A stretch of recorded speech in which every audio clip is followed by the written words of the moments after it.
Beyond Retro. It's been a long time since I've said that. But yeah, this is the Beyond Retro podcast, and we are doing a commentary today. And that's pretty much what I'll be doing on this podcast because I'm just, if you haven't figured it out by now, I'm not doing 3 podcasts anymore. It's too much for me, too much time consumption, and I'm just, hell, you people know the story. I ain't going back into that. So I'm Tyler Baker, and with me as always is Nasty Nate Kennedy. Hello, I'm ready to watch Stallone punch his way to victory. Yeah, this is our first Stallone commentary, which I'd like to think is be the first of many from the good Rocky films. I mean, there's only one bad one, and Rambo, of course, and Tango and Cash at some point, Cobra. So we have a long list of Stallone films to go through, and the second Rocky film that we've covered on the podcast. Yeah. So, but we could still do a commentary for Rocky 4 at some point. Because absolutely, who doesn't love that movie? Well, there are people that don't like Rocky 4 for whatever reason. That makes no sense. Yeah, maybe that's something we can kind of delve into as the prologues go on here with the Rocky 2 getting going here. So if you're ready, dude, we'll go ahead and fire it up. Yeah, I think as of this recording, I'm not entirely sure if any of the Rocky films are on Prime Video or Netflix or anything. They're not on Netflix. I do know that. I know at one point that they were on Prime Video, but I didn't look last night to double check. So if they're on Prime Video or what have you, you guys feel free to pop in your DVD, your Blu-ray, your digital copy, your pirated copy, whatever you got laying around, and watch along with us because we got 2 hours. This might be the longest film we've done a commentary for. Yeah, not the longest commentary because God knows we've had 4-hour commentaries for an hour and a half movie, but our longest commentary to date. So that's why we're trying to go ahead and get this thing fired up so we can get it going and everything. All right. Well. All right. Ready? Yep. Count us down. 3, 2, 1. Bell time. Classic Metro Golden Mare logo. And I have to thank Tyler because I would have to dig my DVDs out of storage, and all I have is the Blu-ray, and there's no Blu-ray drive over here. So, Tyler, thanks for letting me borrow your copy of Rocky 2. I have plenty to spare. 75 copies of each film. Yeah, and that's not an exaggeration. I do have three sets of the Rocky films, 2 on DVD and 1 on Blu-ray. So if that doesn't tell you what kind of a fan I am of this series.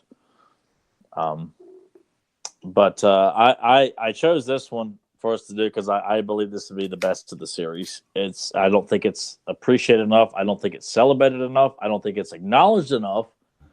I think people, they throw it in there.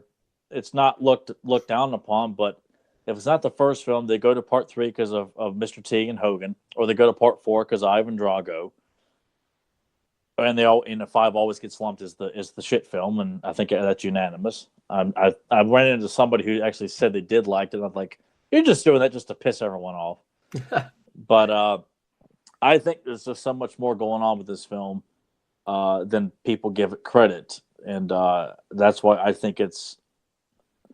I won't go as far as to say it's superior to the first one. I think it's just better.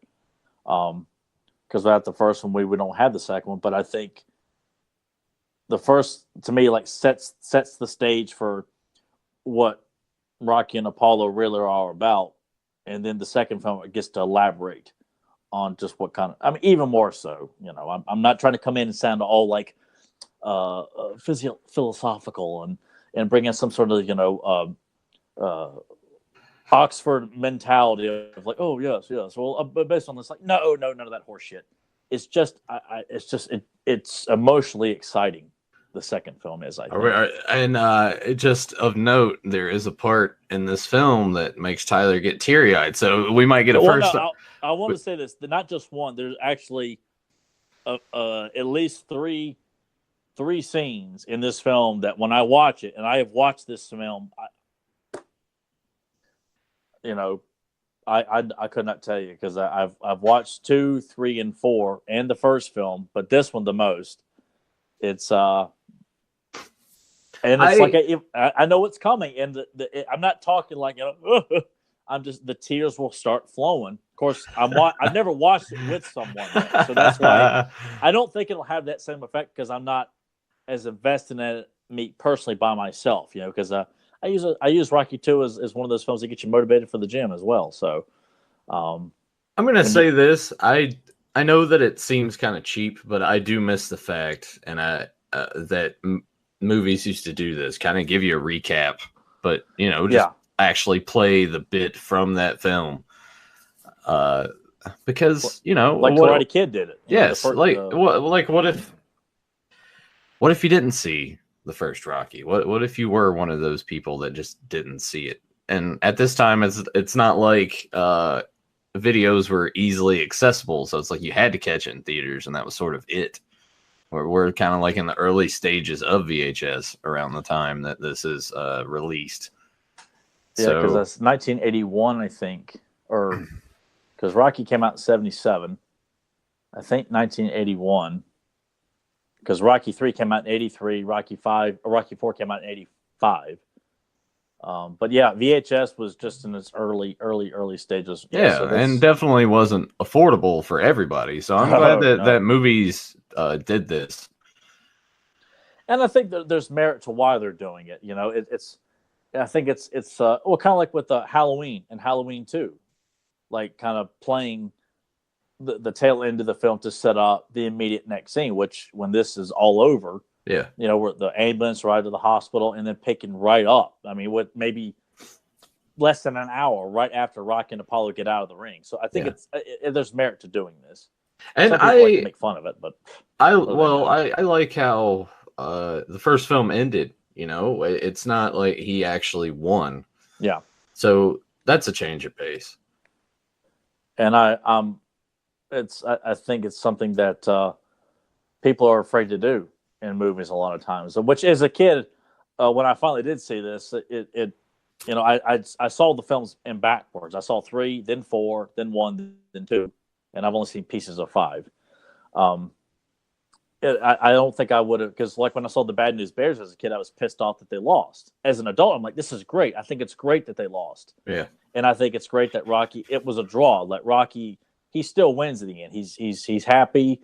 He went the distance with the champ. So there's, it doesn't have to be actually get the title. And that's why I think even with this, winning the title is just the icing on the cake. There's more to it, I think, in this, and a lot more challenges faced in the second film.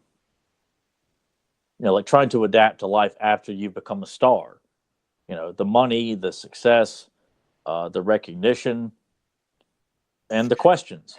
They always did. Sorry that I'm like, because I'm just sitting here watching the movie as well. But I always liked the makeup work that they did.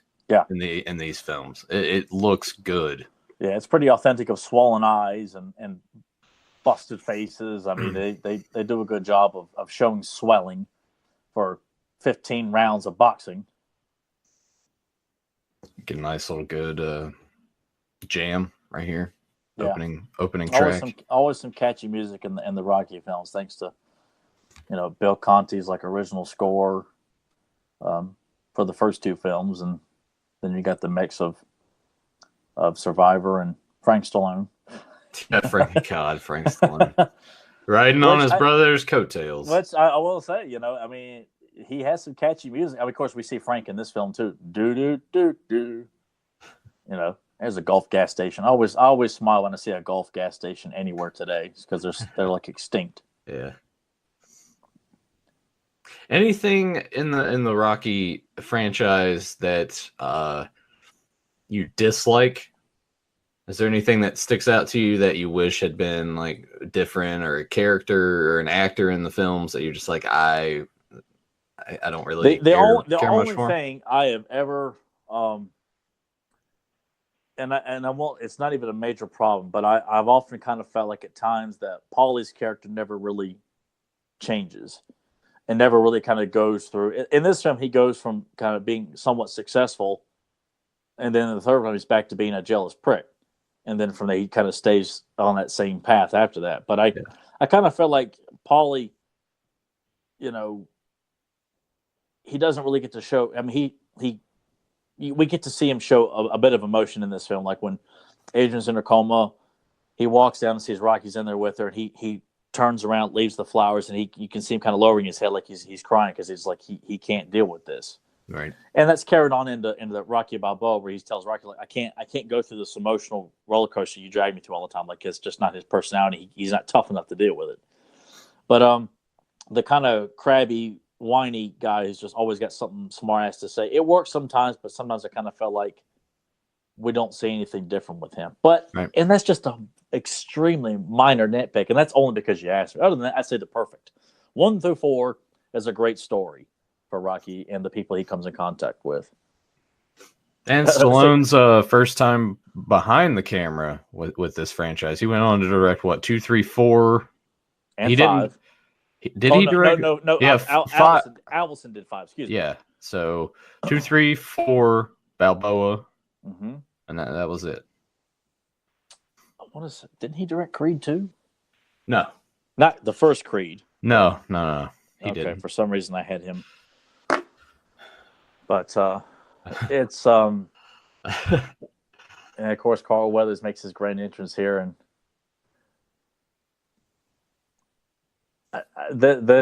I like how he went from he went from there's not going to be a rematch. Yeah, see, and now he's already going back on that. Well, I think too, like when it's in the moment when like he realizes he can't go, and then he realizes it's over. You're going to the hospital, and you couldn't take care of this guy you just picked out of a book.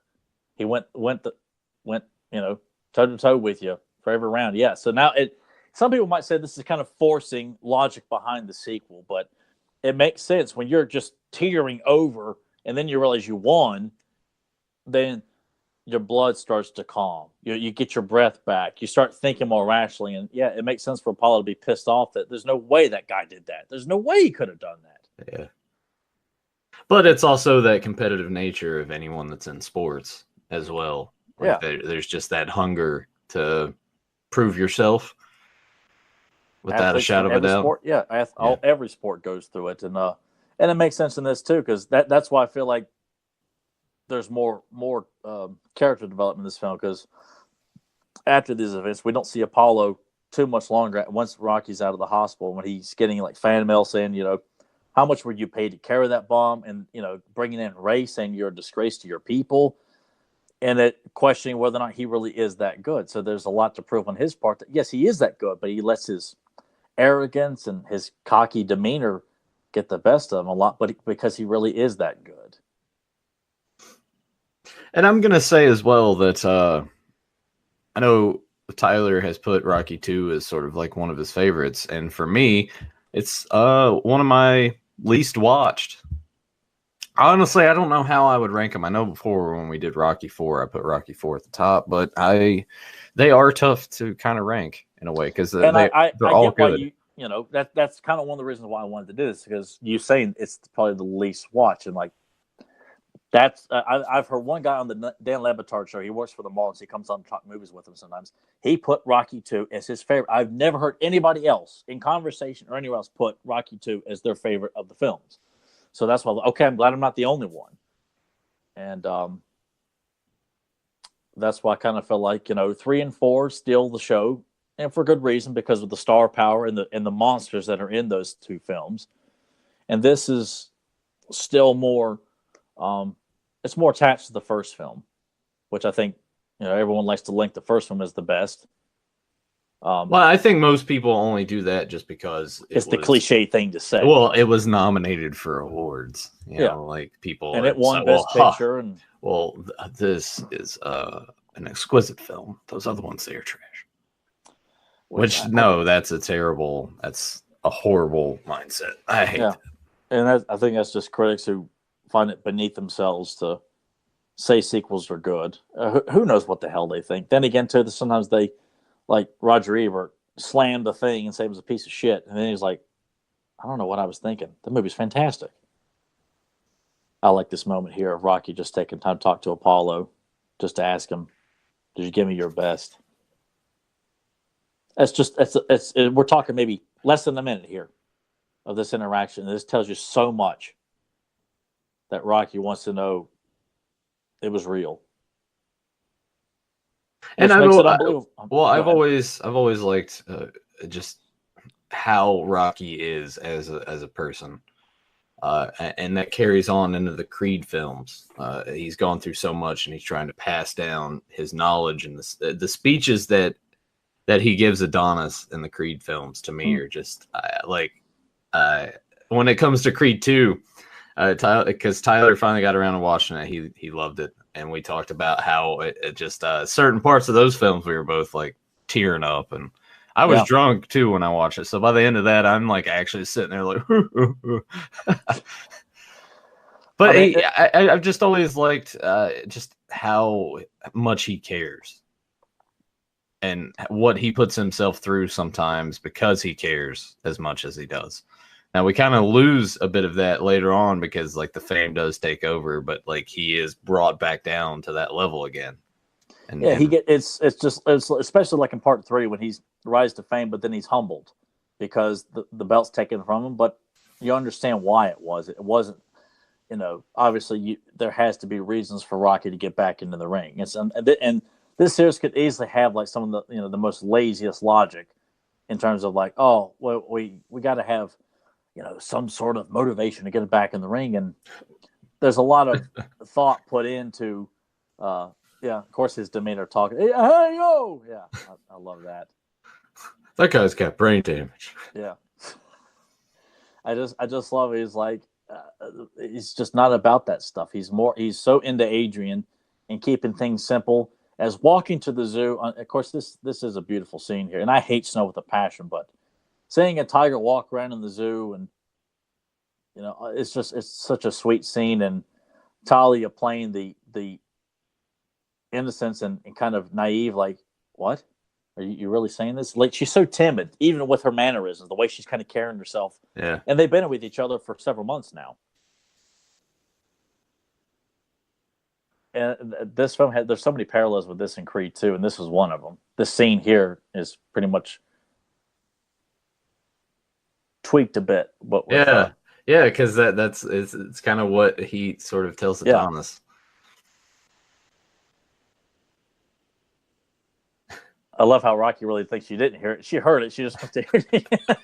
That's what I just love about his. It's like, man, Stallone does such a great job of selling that. It's like, really? It's just I just love his sincerity in this, and they do such a great job. They're definitely. How could you argue is not putting them as like one of the best on-screen couples of all time? Probably top 3, easy. And he says he's not going to leave any hair in the sink. Yeah. I wish Emily wouldn't, because she is like trimming her bangs and everything. She left her hair in the sink yesterday. I'm like sitting there cleaning it up. She's like, "What are you doing?" I was like, "I'm cleaning out your hair from the sink." She was probably going to get around to it. I had to brush my teeth.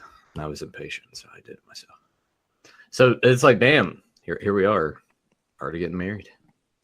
It's a beautiful church they're in too.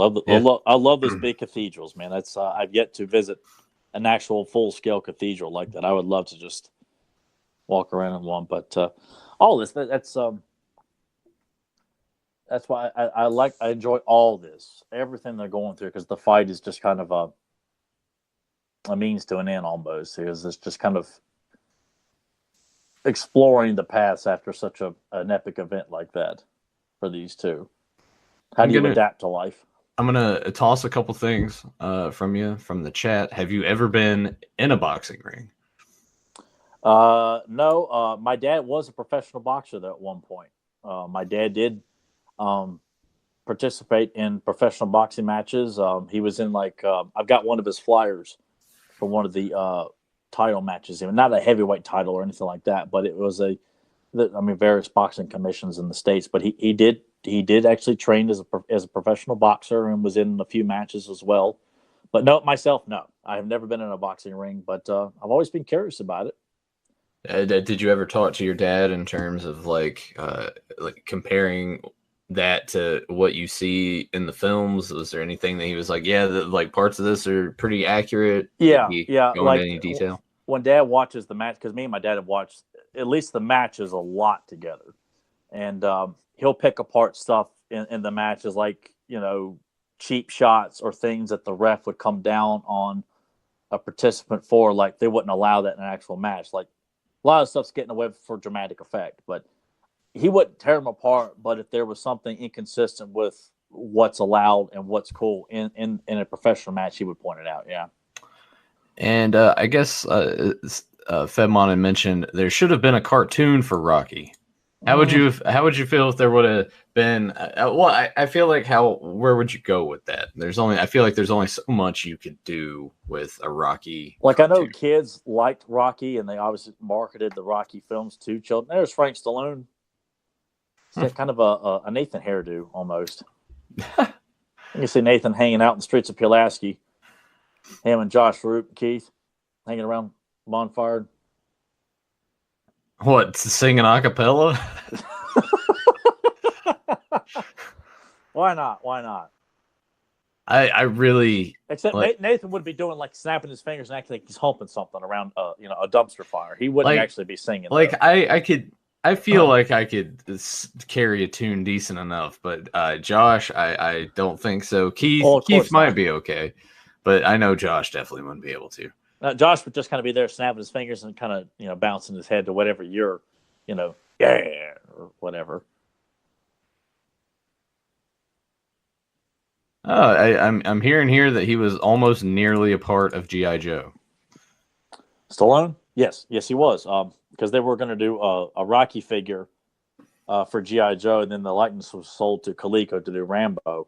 And there's promotional card art for what the Rocky figure was going to look like. Yeah.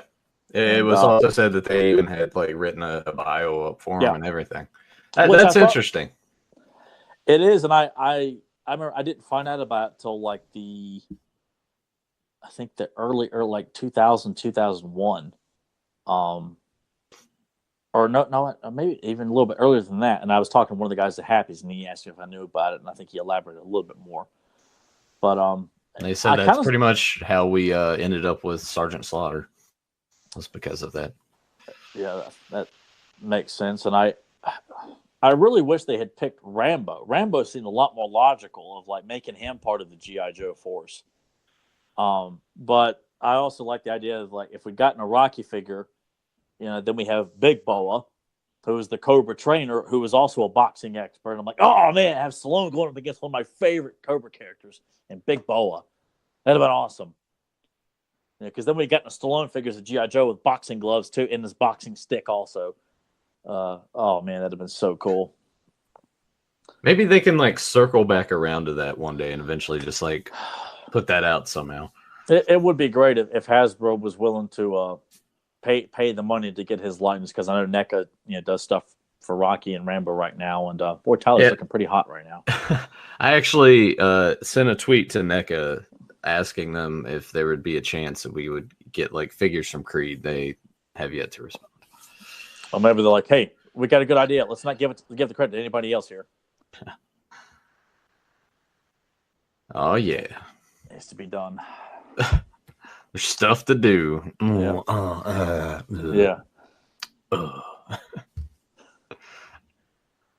Which we're quite sure this is not the first time these two have consummated their affection. Yeah. But it's going to mean a whole hell of a lot on this night. Yeah, this time, got it from behind.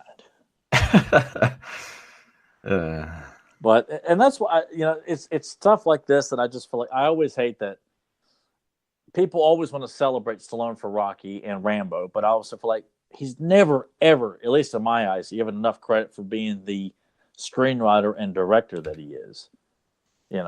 I just it's unfortunate that he's not held in the highest regard. That even though it's for one character, to write a character so successfully, consistently, as he has, and brought that same charisma with the character, I think he should be given a lot more. And of course, on the unfortunate day of his passing, everyone's going to come up, oh man, I've always been a big Rocky fan. We're going to celebrate him this. We're going to give him a celebratory Oscar that he's not here to receive, and some shit like that. Well, yeah, that's what people usually do. I hate that. It's just getting the world. Oh, the cool thing is we got to celebrate someone we really didn't care about or, weren't that big of a fan of. That's become the common thing. I used to use that line on a girl that weighs one time. She thought that was funny. I'll drive you crazy if you let me. She actually laughed pretty hard. And it wasn't like a pity laugh. Like, no, she genuinely liked that remark. I didn't tell her I was quoting Rocky too.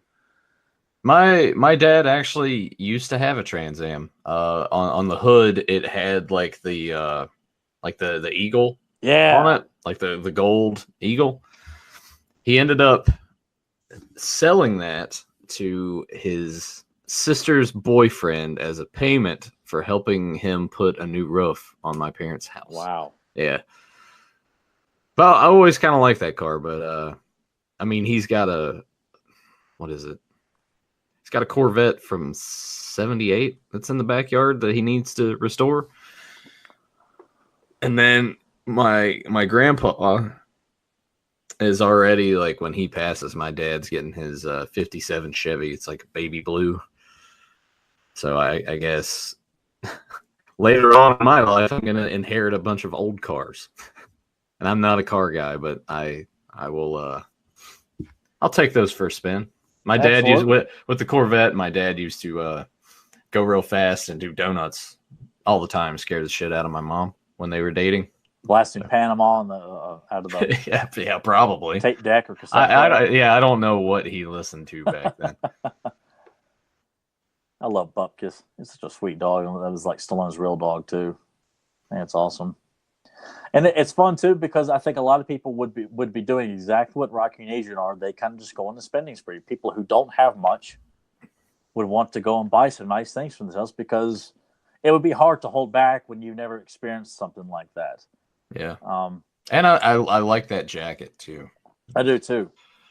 Yeah, if they were to sell like before Hot Topic got all lame ass and just doing like Pokemon and Nintendo bullshit, where it's just kind of cookie cutter, uninspired stuff. Getting a Rocky jacket, something like that would be really. I know Stallone does have his official store with merchandise from pretty much all of his films. Maybe that's on there. Might be. I need to check that out. It wouldn't be cheap because his t-shirts run about, I think, about $37 to $42, which, whatever. Well, if it's good quality, then it's good quality. It better be the soft shirts though. I'm not paying that much for like thick ass cotton shirts that don't. Oh yeah, the Gildan brand. Yeah, but you can find some cool like Stallone images on Redbubble, so I can get those on tank tops as well, which I've looked at several. I don't like wearing t-shirts anymore. Beyond Retro Podcast, sponsored by Redbubble. Yeah, pretty much. That's where I do all my clothing shopping now.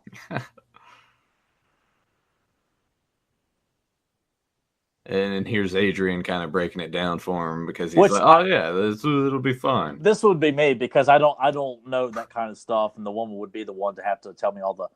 I'm sure it's just details, and she's telling me all the taxes and all that stuff. I'm like, no big deal. Yeah, that's why when I watch this, like that would be me, through and through.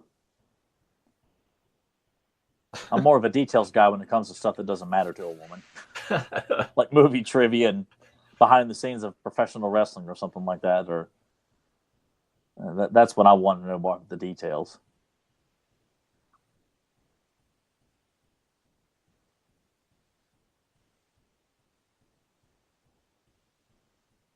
And too, like in their house, Rocky sets up his boxing stuff in the house that I first remember living in, which is just about 2 blocks over.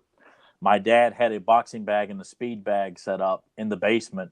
And looking back at some of the stuff, like this I wonder if Dad got the inspiration to set up his stuff like it from this film.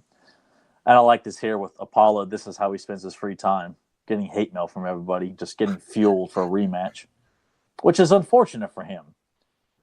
And sweet tracksuit too, man. Man, I tell you, Carl Willis makes everything look awesome. I hope we get the opportunity to meet him one day. Yeah, but I feel like that he's going to be the kind of guy where I'm going to get an autograph for my Rocky 2 poster and an autograph for my Predator poster, and then can I pay like an extra $80 just to sit and talk with you for like 15 minutes? I mean, just cool. Here, Rocky just hanging out with the neighborhood kids playing stickball. But yeah, that's on my bucket list of people to meet. Some are pretty much outside of like I'll never get to meet Stallone. Arnold does appearances, and he did one at the Arnold Classic. his Arnold Classic just recently, but it cost Out the ass. ungodly, and I didn't mean that in every sense. But if I was going to do it, because there probably won't be too many chances to do it. Yeah, but at least you still have the voicemail thing. Yeah, you did yeah, for you. yeah. So I am connected to Arnold in that sense forever. No one can take that away from me. How did that come about anyway? Was that just a contest that you entered and you It was for his book Total Recall, and I found out about it like the week before it was ending. Like I hadn't seen any promotional stuff. I just knew the book was coming out, and they just said, "Hey, we're doing a promotional contest, and he'll pick 5 winners and do a personalized voicemail." And I was the first one to win. And I got emails from his assistant, and it was like I couldn't sleep. And I said, "Can I?" Predator's my favorite movie, by the way. And I said, "All right, man." He said, "Well, we'll see what we can do." And 2 days later, I get an email with the audio of Arnold saying my name and quoting Predator. And it's on YouTube as well. It's on YouTube, yeah. It was the 5th highest ranked video on YouTube that day. Which another thing I'm quite proud to be a part of. You know, it was for one day. People heard my name. And well, hey man, you got his assistant's email. Just email the assistant, and be like, "Hey, we do this podcast. Yeah, if you want to." Arnold would come on here. There's no money in it, but yeah, I won this voicemail contest, and I think he owes me. I was the first one, by the way. Yeah, beat it, kid. I like in this film how like it's not even like we're jumping straight back into we're talking rematch stuff. We're building up and building and building, and you're doing everything you can to show reason why. Like Rocky's like, I'm done. I'm out. I'm not trying to box, and that he's, obviously the fame goes nowhere, and trying to find a job, but no one will hire him, and that's why I think there's been so much. It's a perfect balancing act of trying to avoid boxing and showing every reason why it carefully is weaved to getting him back in the ring, and it doesn't feel like this makes no sense for him to do this. Like, I think this film does it the best outside of 3 and 4 and any of the others. This is the best reason, because so much time is devoted to what life is like after that big match, being out that he can't read, and no one will hire him because they just see him as like, you have no high school diploma, you have no merits to yourself. All we just know you as a fighter, so it's all plausible. The reasoning is just perfect. That's why it's just never given enough attention and enough credit. I like how Jack's Pacific actually made this Rocky into a figure. I didn't know they did the commercial Rocky. Yeah, it's an exclusive, I believe, but in my eBay searches, it's in there. So I thought that was kind of funny. Man, some beautiful jungle women here. Good God Almighty!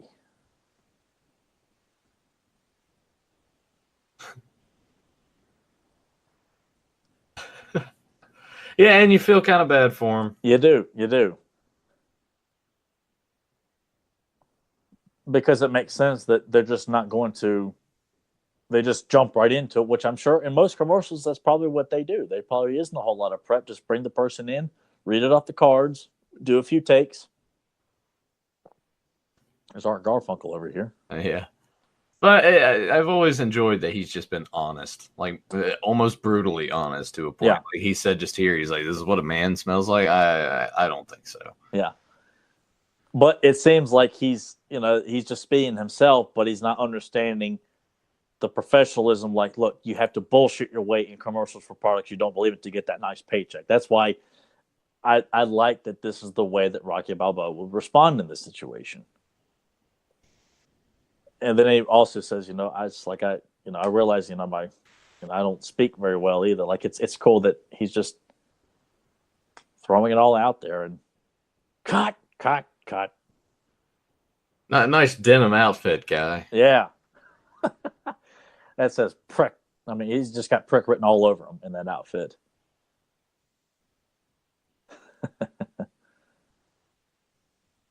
And Asia looked really cute in her little pregnant outfit. or I'm sure there's a better term for that. They're like the stores where they sell clothes for women that are expecting. I forgot what I don't know what it's called. Wait, what?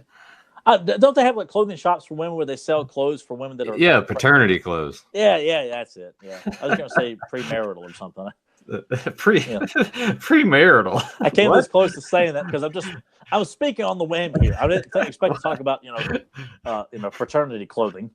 That's the joy of our show. Nothing is planned. It's all improvised. I like the shitty makeup that he's got. Yeah, I like the background of the audience and everything. And the blood on the trunks. It's a nice touch.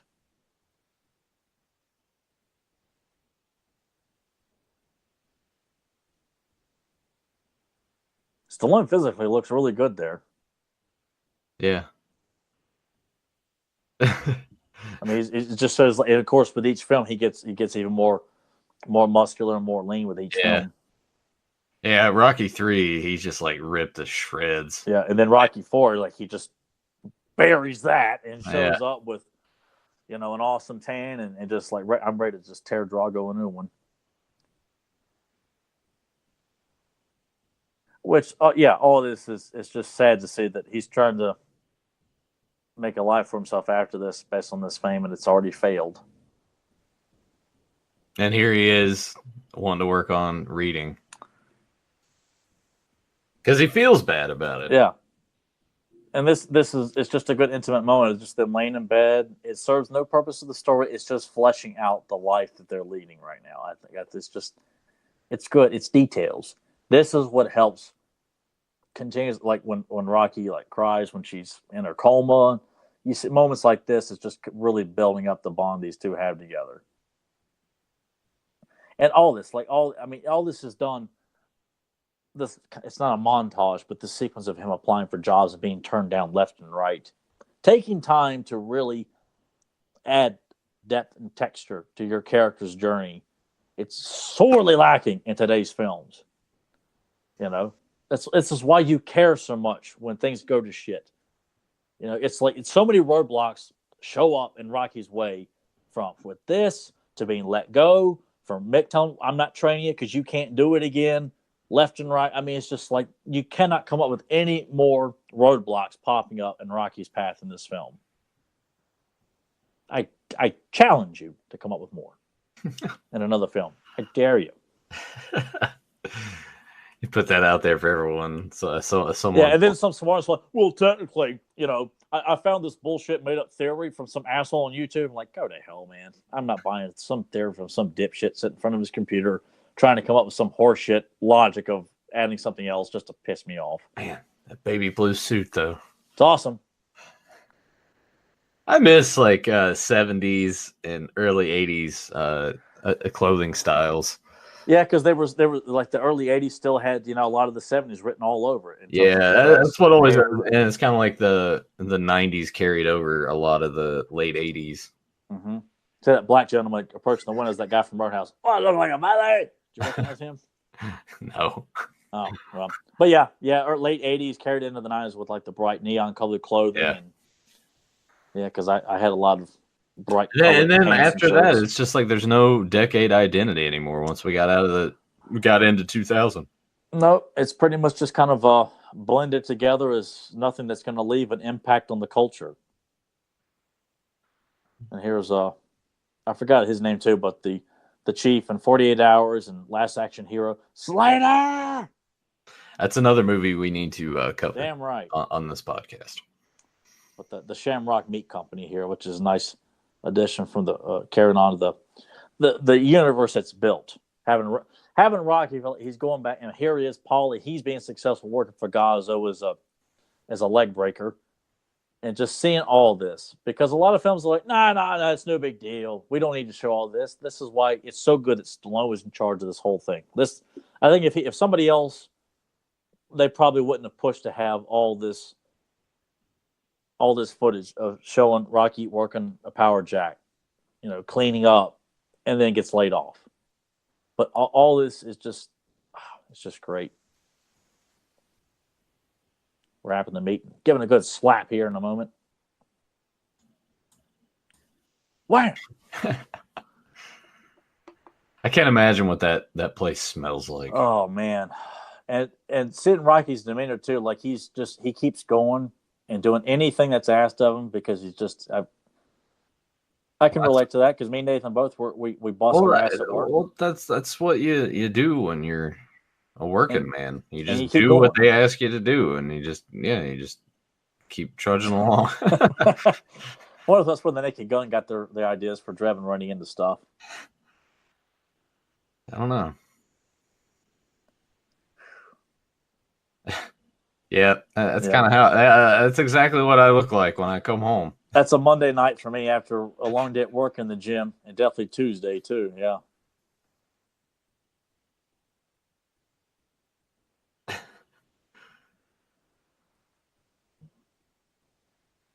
Here's some meat.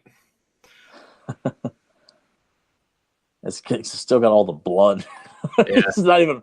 Which tells me it was just probably something he just grabbed, and not necessarily something that was like, "Hey, we got some extra meat, Rock. You want to take some home with you?"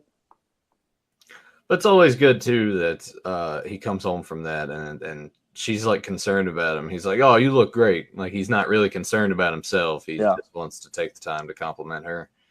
It's a sign of a good husband right there. Yeah, and a good man. You know, he's not someone he wants better things, but you know what? He's going to do whatever it takes. Like you see this, like he can't be happy doing this.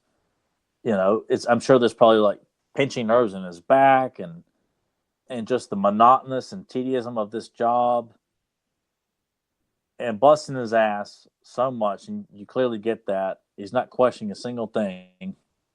Man, electric pallet jacks, man. I always I love using them. Yeah, I did too. I like to just sit on the end of them with the controls right there and just. But you're not supposed to do that, Nathan. Oh yeah. Well, say that. Whatever. Sometimes you got to break the rules. Which I have done that. Yeah. I think it was fun too to see one of his coworkers like, "Hey man, it's like hanging out with old friends." It's like that, punching the meat. Yeah, it sucks. It's funny too that Jack's Pacific released the meat. They came out with just meat. Which shows that those guys like had like that NECA mentality. Like you could do so much with this, and some people wouldn't think, "What can you do?" But if you're going to do it, you need to build the whole world. Yeah. In an action figure line like this. That's why I always appreciate when they decide to go really in depth with collector lines and not just the bare minimum. It's sad seeing this. Yep. And look at that. Can I finish out the day like that? That's just another added bonus to his character. Oh God, you just want to hug the guy. And you can tell his boss is just like, I hated telling him, but it's something you have to do. And yeah, seniority, man. It's the shitter. I'm sure I'm gonna. I have dealt with that. I have been through that. Yeah, I mean, it'll probably inevitably end up happening to me too. So, of course, he would have a snow cone and a blue one too, which man, it looks good. Yeah, snow cones at the flea market or at the Radford Community Pool when it was still around. Snow cone car would pull up, all the kids would run out. And this is another drop too for the character as well, like wanting to sell the car, and of course, Paulie says like I give you a hand, it just. I know he's not trying to be, but it almost kind of comes off like he's, holding himself in a slightly higher regard to Rock. Yeah. Because of the situation. The balance has changed for these two characters right here, which I think is an important moment. He's such a dick.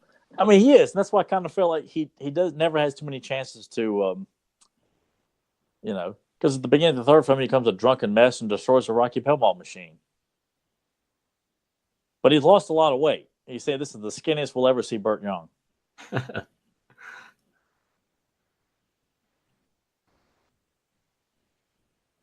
But he comes off as someone you clearly don't want to mess with when he's got more weight on. Like you see him in the rest of the Rocky films are Back to School with Rodney Dangerfield.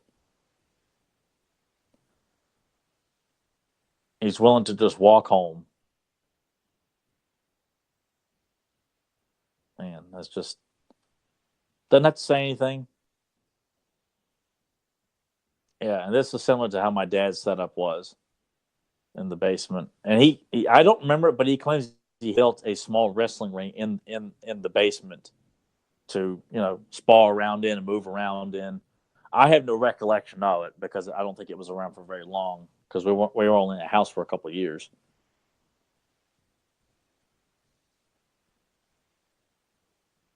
Why don't you be smart and fight again? Well, and I like that too. Like he doesn't want to do it. It's like boxing to him was just, it was like working out for me, something you enjoy doing, but you're not looking to do it professionally. It's just you're asked to do it. You got a good payday out of it, and it doesn't really mean that much to you that you went toe to toe with the champ. You just like kind of want to move on and do something else. So he doesn't want to do it. I like that. And then he's kind of given like here, think about maybe I should fight again because I can't make any money doing anything else. It all makes sense. It's all plausible. Every bit of this.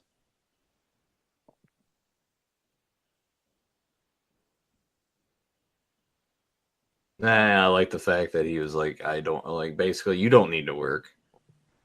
And you're pregnant. You need to take it easy and I'm sure they don't say it, but internally, like knowing that when she,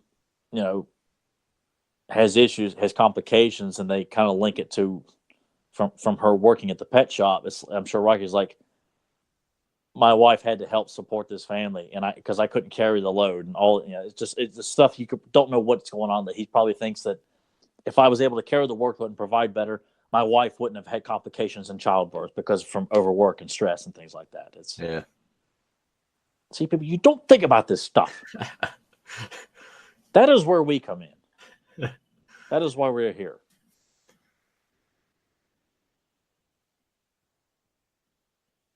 So it's kind of like a minor disagreement here, but not really. But they're saying it with their expressions in their eyes. Yeah, because they both realize, they're at a crossroads here. They got a house, and just a baby on the way, and money's essentially drying up fast. Yeah, see, this is what Nathan will be doing soon enough when he comes home from work. Yeah, you should probably go get more sand today to put inside of that boxing dummy. And this is one of the scenes that always gets to me. Him coming back and being turned down by, and of course I love the charm of the Philly train track here and the streets and just the blue collar atmosphere of the various businesses around, people hanging out in the street corner, and Buff gets in his Jets. It looks like a Jets colors or something like that. It would have to be Eagles. Eagles. Right? Yeah, it's Eagles. Yeah, I forgot Eagles are green too. Philly. And they're in Philly. What the hell am I thinking? Dumbass. Yeah. My mistake. But I love all this. Who the hell is that? In the state of Washington. Now, whatever. Yeah. Basketball. Yeah. Shit. Avon lady. Man, you remember Avon's all that Avon shit? I remember there were people that used to come over to the house all the time, like friends of my mom, like, oh, here's new Avon shit. And I'm just like, what is this? Yeah, my mom never bought into it, but the lady who used to babysit for me and my brother, I remember Avon would show up to her and she'd have some doings with it. But I would see the magazines and like, what is this? And you would hear it so much. So yeah, when we were kids, yeah, Avon was still a pretty relevant business. Whether it is or not, I have no idea because I don't wear makeup. Burgess Meredith was a national treasure. It really was, and to have multiple memorable performances. I mean, for me personally, his Clash of the Titans was the first thing I ever saw him in. He'll always be linked to him as Amon from that. But Mick, and of course the Penguin, and his presence as Mick, especially in this one, like this whole sequence here, like he comes off as so. You feel like he's being mean to Rock, but he's also being truthful and not trying to be mean to him. He's just like, look, I'm being realistic with you here, kid. You can't do this.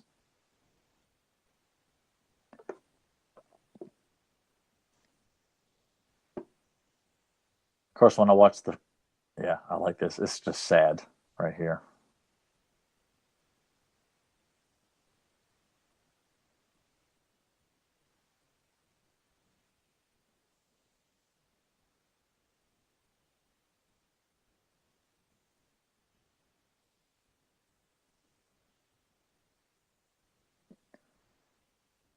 I like the look in Stallone's eyes as he's taking all this in. You know, he just looks like shocked but defiant.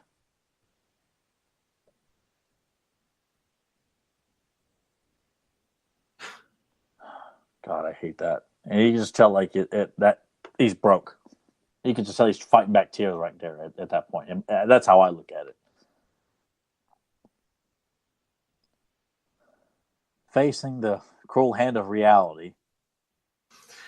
Yeah, that's the one thing that people, I guess, sometimes realize they can't stop, and that's father time. Like, in one way or another, eventually our bodies are going to break down. Like, something's going to go. It could be your hearing or your vision. Well, what your brain? Yeah, your brain. Especially if you're going to be taking shots to the skull. Yeah. Which I believe is part of the plot point in Rocky V. Yeah.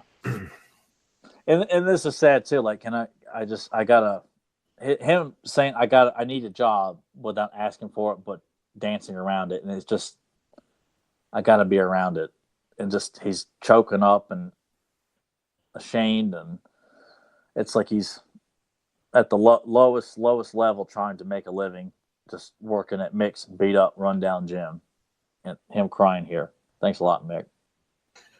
God, it's sad. Yeah, right.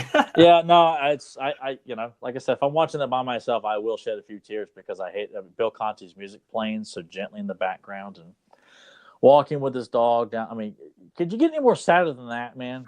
Stallone, man, you are the best.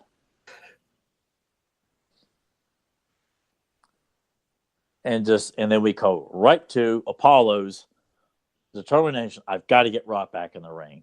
Like, I just love that. Rocky's at his lowest level, and so is Apollo, because he's like, I don't want to fight anybody else. And being told by Duke, his best friend and trainer, you can't beat this guy. It's like a roundabout way. Like, it's great transition.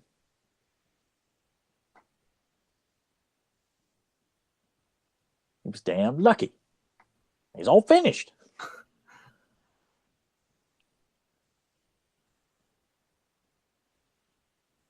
I feel like I need to get that other Rocky figure from Rocky 3 because it comes with the belt. I think that was the one. That was the one I was looking. I think that came with the belt. And you got the decision. And I won, but I didn't beat him.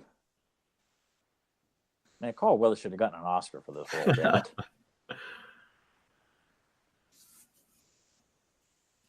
If not for the first film, for this one, for what he goes through in this film. As Best Supporting Actor, Carl Weathers should have won Best Oscar. He'll give it to him next year. Just say it was delayed.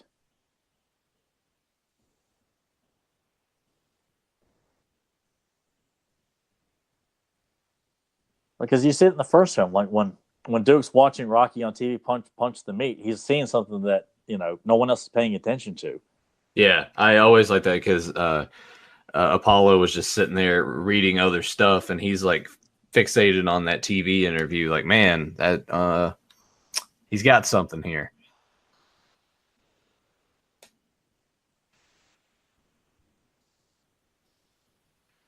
And it's just knowing the pride this man has. Like, he's willing to sacrifice his pride in the public's eye of being, America's champion, to being, I'm going to be a prick to get this guy in the ring, to let everyone know I am the real deal.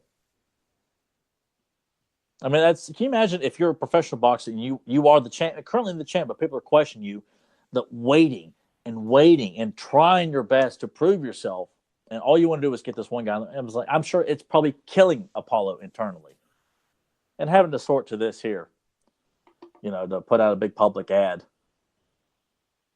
for Rock to see, and all these young guys seeing him. Of course, nobody. That's one thing too. Nobody's aware of Rocky's physical flaw, that he's like being told, I can't train you, and I won't, because you can't do it physically. And that's one of those unfortunate things too that people may say, well, if you just told Apollo, look, I can't go with you the way that I did the first time because I'm suffering damages. I can't go. But we don't have a rematch if we go that route, of course.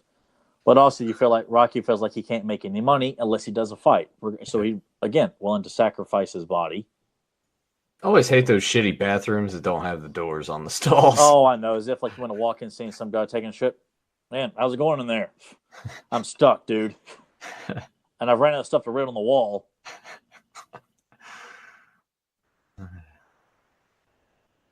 And then you get those weirdos that, like, even with the stall doors, want to like peek over. Like, why do you want to like see me taking a shit? And you just hear go, hey, pooping. Hey, Tucker, he's in there pooping. I like this one. It's show him how to make a face, and then after Rocky hits it, he smiles real big after this. I love this.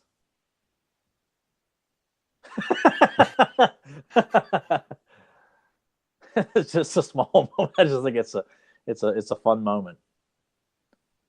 Hey, Rock. It reminds me of my Uncle Roger Mick does. Ugh.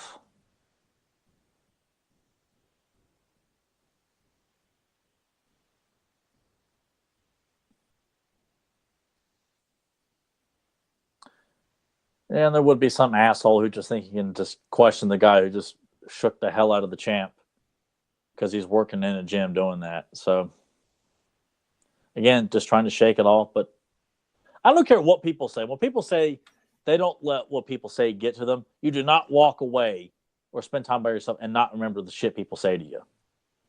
Yes and no. I mean, there are times I'm just like, yeah, fuck that guy. But you won't forget it, though. I mean, you won't sit and dwell on it, lose sleep on it, but I'm just saying, you yeah, well, you always remember it. Yeah. I like the actor playing Gazzo. It stinks in here. Plus, you're Italian. One of Joe's like, come on, right, Amato. I'm Italian. I don't want to be customizing figures. Go work for Gazzo. As a leg breaker. I who's to say that Joe doesn't do that? That's he is a mob boss after all, so. And maybe it's like I say, Joe's like, hey, you come back and work for me as a customizer. Going out getting parts and getting mold and glues and things. Look at that old Coke machine in the back. Yeah, I like old soda machines. I do too. Especially old Coke machines have like the big massive Coke button that's like, the size of like it's just like a humongous square, and you hit the square because they want to make sure if you're going to get anything, you get a Coke, and then you have like the small little push, like the plastic button you'd hit with the label in it.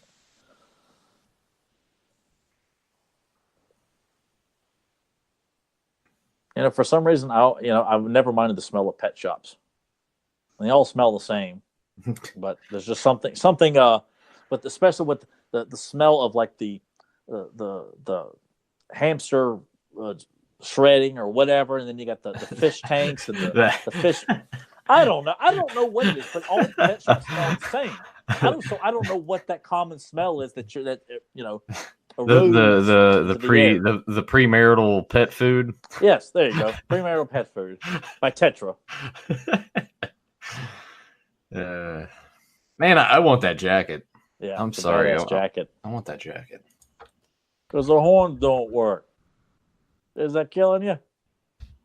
And she's like, that's bad, Rock. That's why if you tell a bad joke, you let everyone know. I got 1 million of them. Look at those poor puppies in the window are going to left overnight. Damn it. Well, they're there to take care. I know, but that's another thing too, man. Just people mouthing off.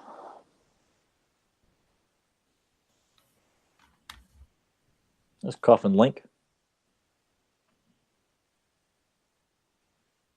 They do have. Sorry, I'm kind of looking at this. They do have a tank top, and they also have a T-shirt that has that tiger print on the front of it. Oh, badass! Yeah, in Stallone store. Yeah, I'll send you a link. You can check out some of the stuff that's on there. It's got some good. Good I stuff. definitely need to check that out.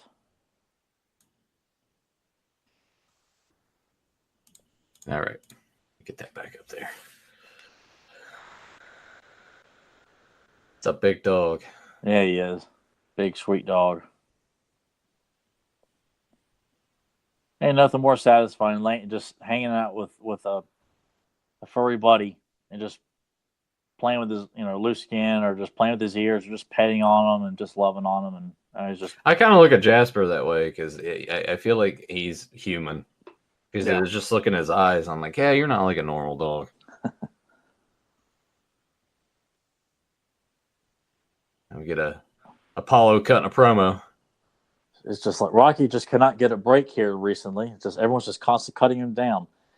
And when I would watch this too, I'd find myself like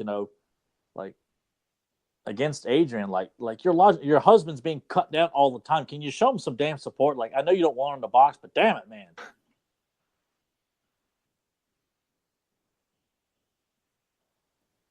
Man, Carl would have had a one hell of a future in professional wrestling. The man's running. The man's hiding. He would have been a good manager too. Yeah, he would have. Cut me down to my prime. I tore one of that bastard's eyes out. Click, click, click, click, click, click, click on the bottom of that jar. Eating soup and crackers. Wearing one sock. Yeah. Old beat up TV. Lousy brown. But that was enough to change Mick's mind. Like, we can't allow this guy to continue to keep humiliating Rock like that. So we're going to have to do something.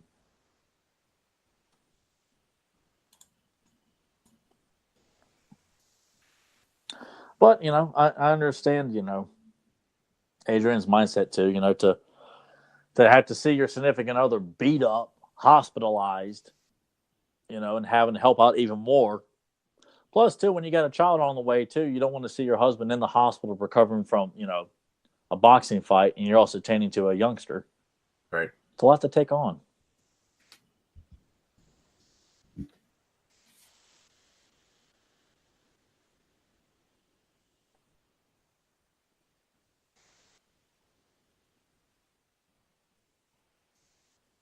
Effective writing. Well, which goes back to the whole thing that Stallone doesn't really get enough credit for his writing abilities. They give him credit for playing the part, but for what he's done, he's in charge of all this. Writing it and keeping the characters in tune and adding extra layer on layer on layer, putting them in just all kinds of. Did Rocky win screenplay Oscar? I think so too. Yeah. So I guess he did get recognized. But... He did, but he needs to be recognized for his performance as well too. Like, yes, screenplays, but also you can have a great screenplay and bad acting. Actually, no. Nominated for screenplay and best actor, but he didn't win. And it was cool that he did get nominated for best supporting actor in Creed, which was deserved. Yeah. Yeah. No writing. Yeah, that sucks. It just won best picture, and that was it. Yeah. Man. Which you kind of feel like, and maybe, and I don't know what else it was up against the year that it came out. Because sometimes you feel like certain movies will sweep the Oscars, and other times you kind of feel like, how do you win Best Picture, but the director of that Best Picture doesn't get the win? Best director, yeah. Yeah. Doesn't make sense. No. Like Spielberg wasn't nominated as a Best Director for Jaws, but Jaws, I think, was not for. Yeah, the spectrum.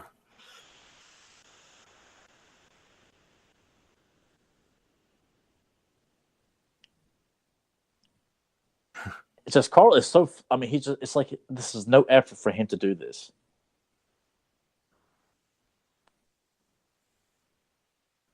And then I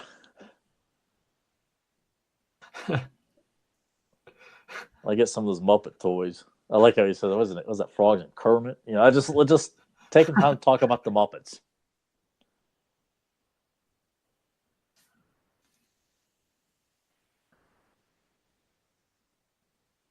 The real Apollo Creed. Just business.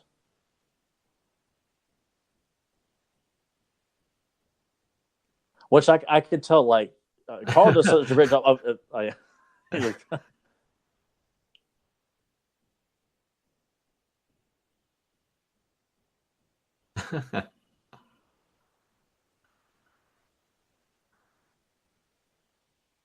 Yeah, Carl does such a good job of selling. Like, you can tell, like, as he's talking, like he's so like pumped.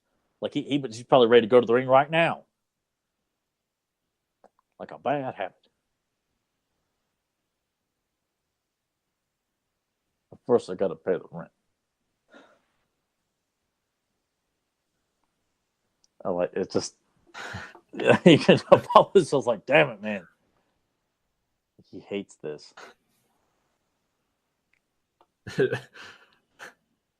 Ernie and Big Bird. And I love how in Rocky 3 they show him on the Muppet Show, showing him how to box too. Like I just thought that was a nice little nod to this film. Snow cone machine, yeah. I wouldn't mind having a snow cone machine. Absolutely.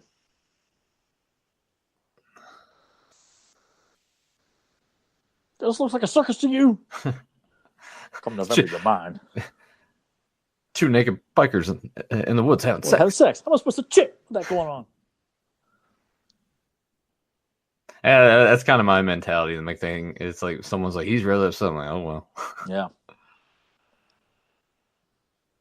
You got guts to get back in the ring with him, kid. Thanks a lot, man. We should just have you recite the rest of the movie from here on out. I think you could, right? I could do a lot of it. Yeah, yeah. I mean, it's in my top 10 films of all time. I mean, it's a film I've studied and watched many times. That won't hurt your feelings.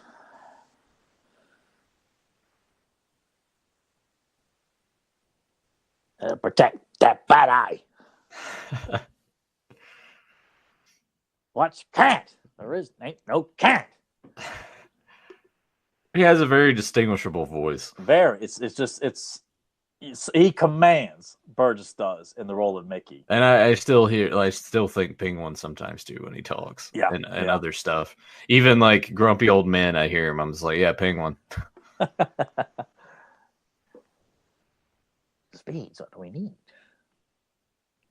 Fast speed. Yeah. Yeah, the famous chicken chasing scene. Yep. You remember when Vince did that and Shane was like, oh yeah, I remember that. God. Yes. God, I'd forgotten all about that. Yeah. Which at the time I'm like, okay, Rocky 2 reference, that's cool. Apparently they had a kick out of watching Vince like do that. So you just imagine him. I gotta get the chicken, damn it. Yeah, damn it. I love it.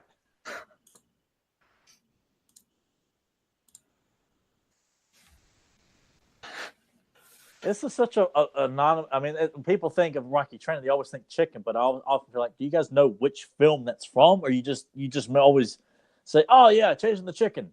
Which movie is it from? That's from the first one, right? I need to incorporate this into my workout. Yeah, there you go. Just get go outside the back of the gym, chase the chicken around. Yeah, just go get you a little fenced-in area there at your apartment and start chasing the chicken around. I gotta start sleeping more. I need to find a way to sleep more. Yeah. And you need to start working out too, man. Yeah, I know. Working on that bag. If I can come in like Mick and I can start screaming and yelling at you. Yeah, you don't have it in your heart to yell at anybody like that. No, I'm really pushed, and even then, I'm like, I don't want to do that. Honestly, I would much rather just do something about it as opposed to sit there and cut a promo on someone. Jab it till it hurts. Yeah, 5,000 times.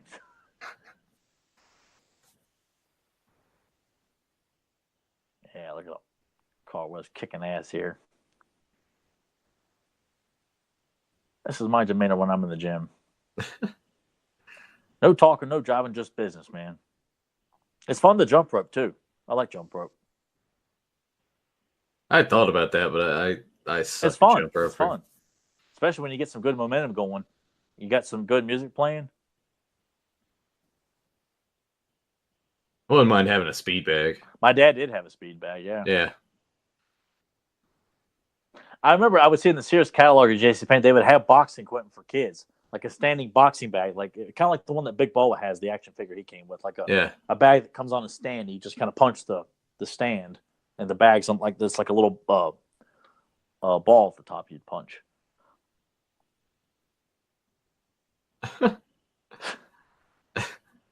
This is the name of like Nathan seeing someone new at work trying to do what he does. What, mixed face? Yeah, yeah.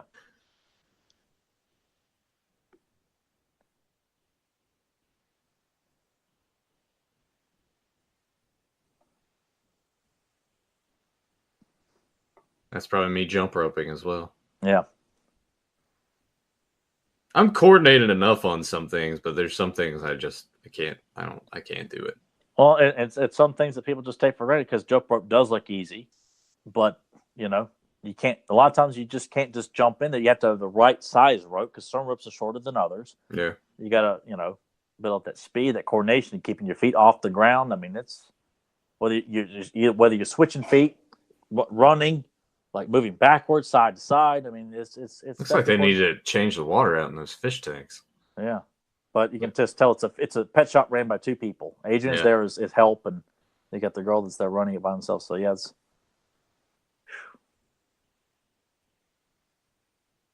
what a chore that would be to change out the fish tanks. Because I wonder how often you do clean out fish tanks. We used to have one. My granddaddy and my pawpaw, both of them used to have a fish tank.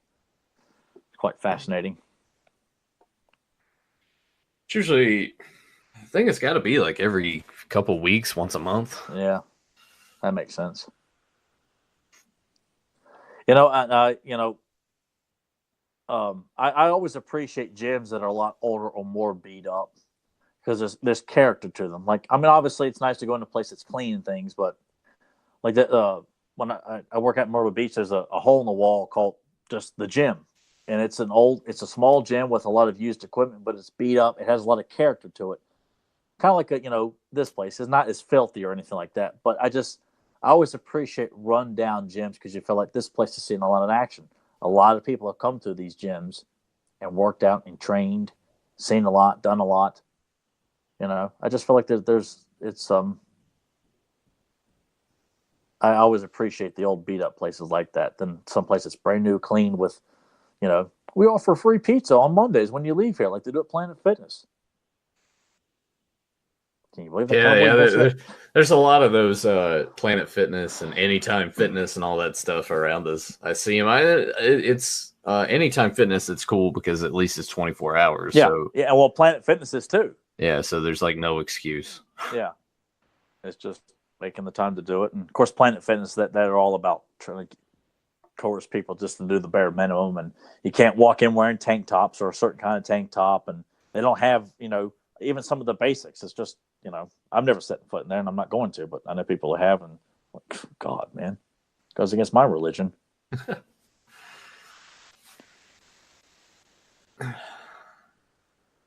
And just getting back to the film here too, just clearly knowing that there's adding salt to the wound here. I like you better when you're carrying spit.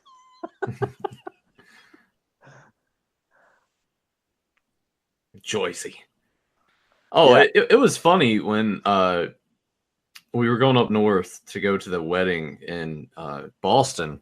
It's weird that those gas stations, you don't pump your gas. Someone else does it. I'm like, this is really weird. Because I'm not used to that. I know that they had passed the law where in some states that did have that. It's like now you pump your own gas, and people didn't know how to do it. And I thought that was kind of fascinating. My granny doesn't, and she has to go to that station across from Kroger because they do have someone that will come out and pump your gas for you. And they have for years. Yeah, but it's just strange that you go up there and they're like, well, how much you want? And then you give them that, and then they come out of their little thing and they come and pump your gas. I was like, this is weird. Yeah. That's why I could never have a butler or anything like that. Like I like doing things for myself. I feel like what an asshole, to not be able to feed myself, cut my food up, and Speaking do of this, do that. assholes, Answer the door. speaking of Yeah, assholes, feeding squirrels. I will say, like, I can't help it. Like, some of the fights that go on with the characters in these films, like in the first one when Paulie starts breaking stuff with his baseball bat and Rocky jumps him and he goes, "Ah!" Me and my dad just start laughing at that scene because he makes this weird noise.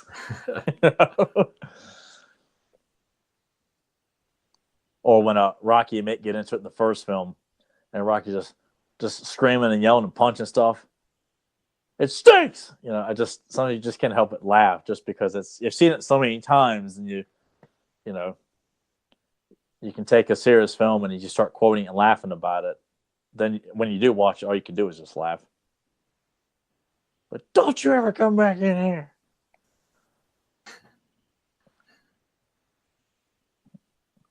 no good loser like you is like, Yeah. shit.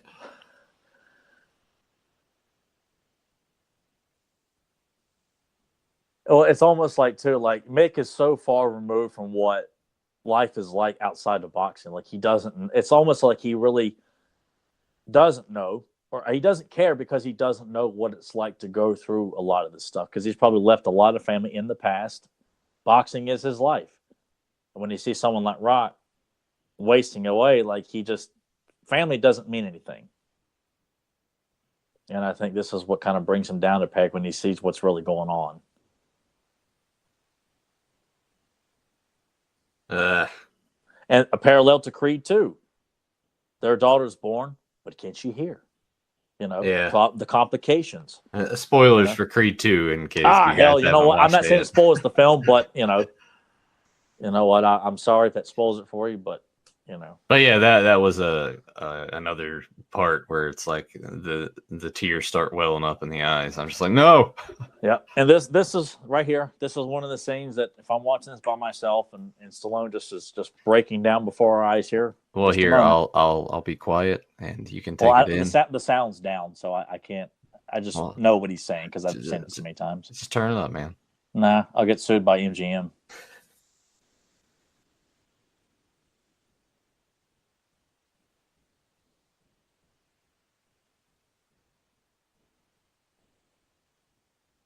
Like as an actor, like to sit here and do the scene. Tali's laying in bed, selling the coma, and Stallone to come in here and just tear up like this and just make it as authentic as possible. He's just like, I don't want to buy that you're in a coma because she may never come out. And look at that. Like Bert sees him crying, he immediately lowers his head. Like just that snap movement of like, I'm not dealing with that.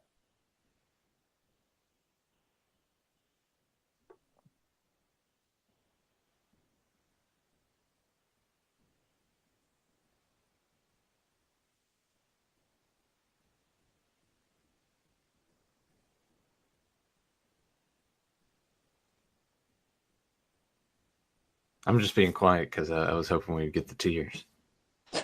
I will say, like, I had like slight water behind my eyes. There's no joke. Well, plus I know like the scene in the chapel's coming up too, and that just adds more to it when he sits in the chapel and Mick comes in to talk to him. That's another gut wrenching scene.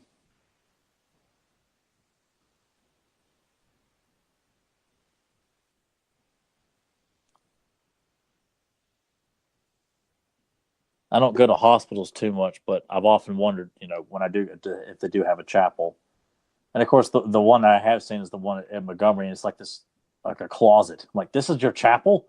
Yeah. I pictured the one time, and there was some guy sleeping in there. Like, well, he cares a lot. But this is what I think of, like a hospital having a chapel like this. That beautiful mural painting on the wall. And I mean, it's like going to church here. Yeah, this is. Well, I mean, that would be the point, right? To replicate that experience. Well, of course, yeah. Yeah. I mean, I think just having anything, I mean, it doesn't have to be this elaborate, of course, but it's quite, it definitely should provide comfort for any of those that are suffering losses or praying to avoid loss. But like the despair on Burgess's face here, because all this, like, I love how like Stallone is silent the entire scene. This is all Burgess doing this, selling this whole scene of. It's also like he's your wife could die, and I'm gonna come in and tell you you're gonna blow your shot. Like, it just shows you what kind of person he is. Like, boxing, it's still boxing. And then he's like, I'll blow it with you, kid. From here to the end of the speech, this is some powerful stuff.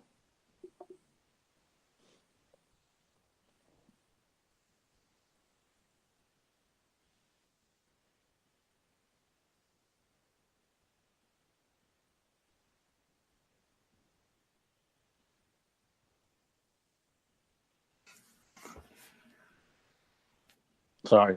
No, no. It's all right.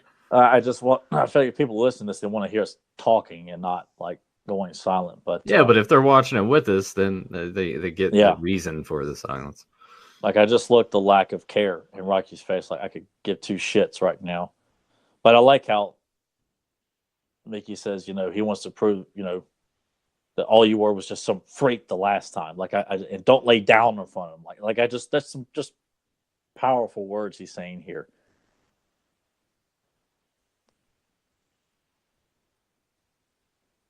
Like, if this speech doesn't motivate you to get out and do something, was it kick your face in pieces and freak the last time? Yeah, I just love that. And then Rock looks up. Because I think this is a speech that a lot of people can relate to. Not just for something athletic, but something you want to do and you were denied. And you kind of feel like, maybe I'm not meant to do this. And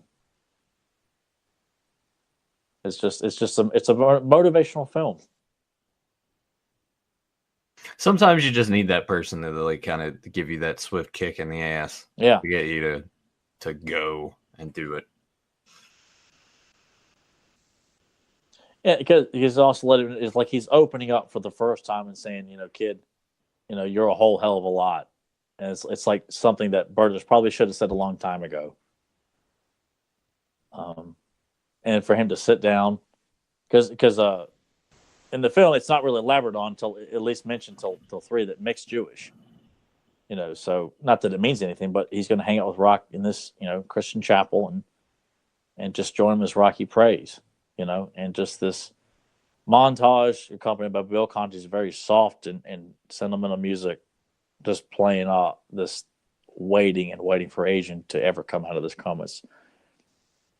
To have this, and then you jump right into the training sequence, you're like, good God, man, because there's nothing more uplifting, If anybody's like desiring to I would like to go work out. If you put in Rocky 2, I swear this will get you off your ass and go get a gym membership now, or set aside time to go run or do something. It's just this film has got so much momentum and just a lot of it's a lot of motivation. God, I feel like I'm just repeating myself. Like I'm not too articulate with my words here. It's like, you know what? I just say, shut up and do it. There you go. Premarital. That's all I got. Premarital. No, it's just looking at Bill Conti's discography, and he hasn't done anything since Rocky Balboa, from the looks of it. But definitely Jared Goldsmith, John Williams. I mean, Bill Conti did Karate Kid, Master of the Universe. Rocky films. I mean, just for me, in my eyes, like to do the Karate Kid, the first 3 Karate Kid films, the Rocky films, and He-Man. And you people want to sit there and say that the score sounds like Star Wars. Kiss my ass. It's like you people just line it up to join everybody else. God, it makes me so mad when it's insulting to Conti's work and it's insulting to something that sounds complete. Not everything has to be like Star Wars because you people are just a bunch of lazy assholes joining in the reindeer games and saying, "Oh yeah, they're copying Star Wars." Well, Star Wars copied Fast Forward and a bunch of other stuff. Shut up. God, reindeer games. Ben Affleck film, right? Oh yeah, Gary Sinise. Him and his pecan pie. Really sucks balls. And and Rocky reading here, which is something we kind of glossed over, and writing poetry here, and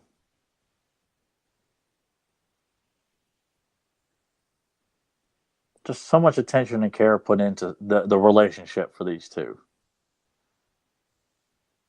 And it's like, the devotion that he's given to her, it's returned when she comes out and says, just win. It's like that's what the perfect marriage is. He's given all this to her, and she wakes up and she gives it right back to him with one word. And the Kid the Bill Conti music. I'm ready to go jump out, go run out the door and start running immediately.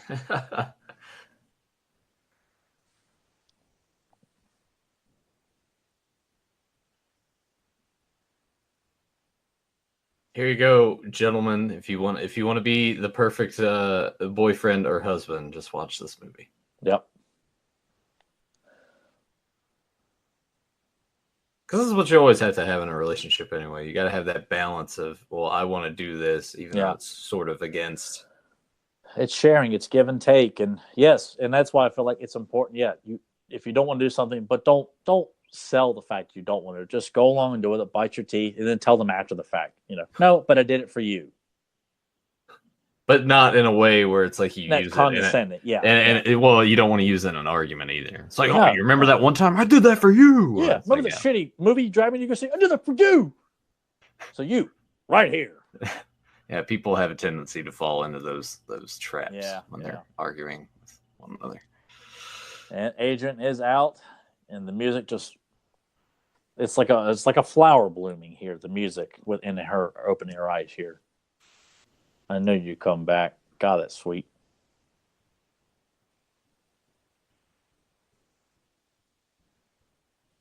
I'm saying it before it happens, so I'm not. I'm not. Yeah, I was like, are you a tad bit ahead of me now? No, I'm just saying the words in advance because that's what I do.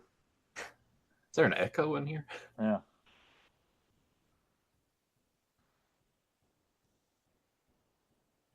You drunk bastard. Yeah. It's $6 a bottle. Look at all the cigars he's got packed in. And I like the little blue boxing gloves he has on his jacket there. That's cool.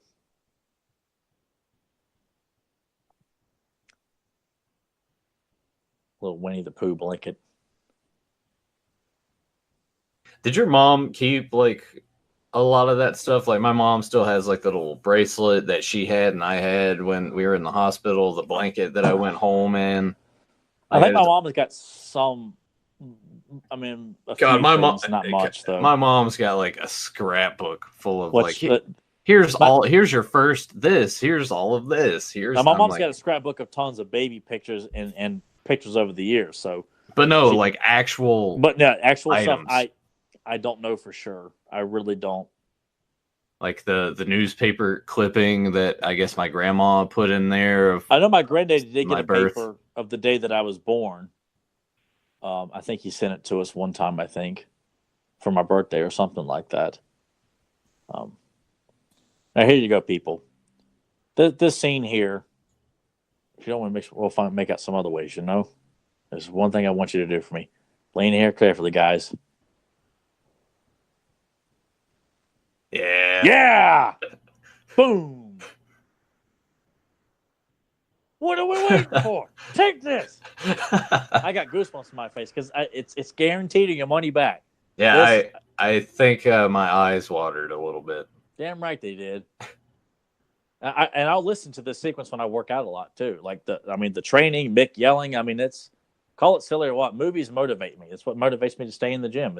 They inspire me, and Rocky is definitely up there with sledgehammer and start. I will say, I have done that one time when I got really pissed off. I took a wooden baseball bat and was just slamming it against a rock until it broke, and that felt really good. So that was after a road rage incident, wasn't it? Yeah. not in terms of Nathan's trying to get strong. It's I'm pissed off. Yeah, well, it was a road rage incident sparked by the fact that I saw my ex with the guy that she ended up dating. Because of weird circumstances, and I saw it, and I was like, I don't think I've ever been that mad before in my life.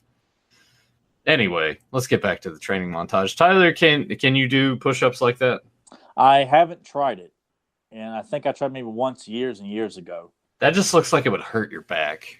You know? Well, I mean that's why people say, "Oh, well, I only want to do this muscle." No, you have to work everything from lower back, chest, shoulders, abs, calves, quads.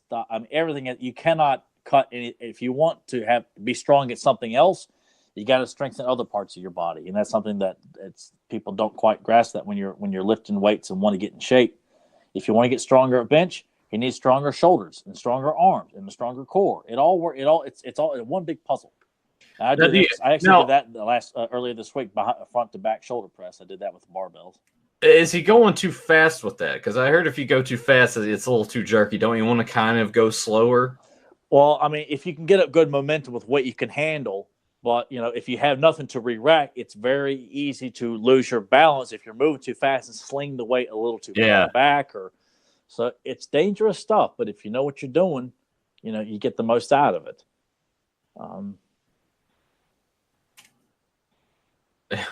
I got that chicken. Let's eat. Yeah, you got speed.